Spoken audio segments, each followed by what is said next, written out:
So then, the Las Vegas Grand Prix. I know I'm late to the show on this one, but I've only just gotten around to watching it, and, well, it was alright, to be honest. The first corner move was a bit unsurprising, and Verstappen was, I think, worthy of getting a penalty for that one, much like with Russell with his mistake that, well, he turned it on Max, didn't he? But it's just another display of Verstappen's aggressive driving style that we've seen since he joined F1. The one that is the scourge of any sim racer.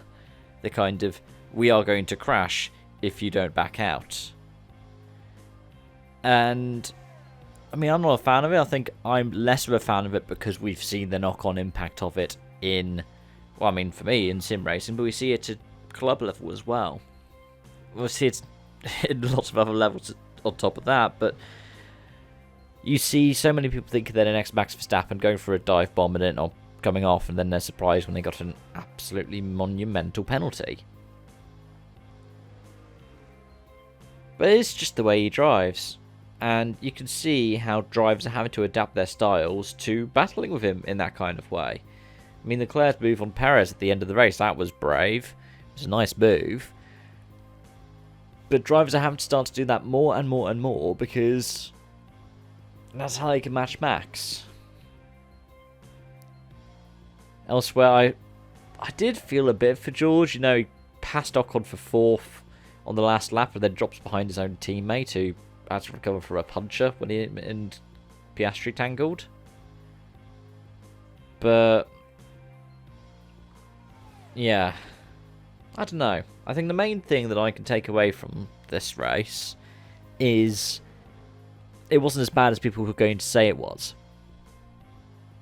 Like, people predicted it's going to be a mess. For me, it's a more current day version of Singapore, right?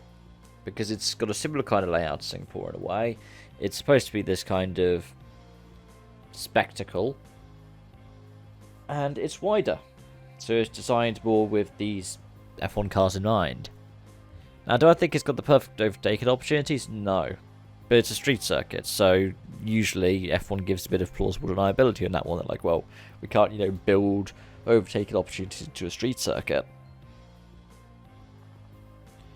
And the whole thing about, like, drain covers, everything like that, I think it's worthwhile having that criticism. But at the same time, we have to remember it's happened on purpose-built circuits as well. I mean, when I saw it, I saw people just lambasting it. I just remembered Sepang. Was it the last time we went to Sepang, 2017, and Grosjean completely destroyed the right rear corner of his Haas with a drain pipe cover going into the penultimate corner. It was that bit, I think it was that sweeping left-right that goes into the 90 right that takes you down those straights. And yeah, I think that was my kind of takeaway from it.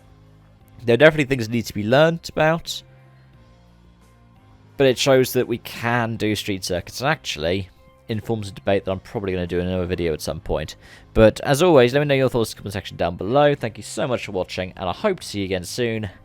Bye for now.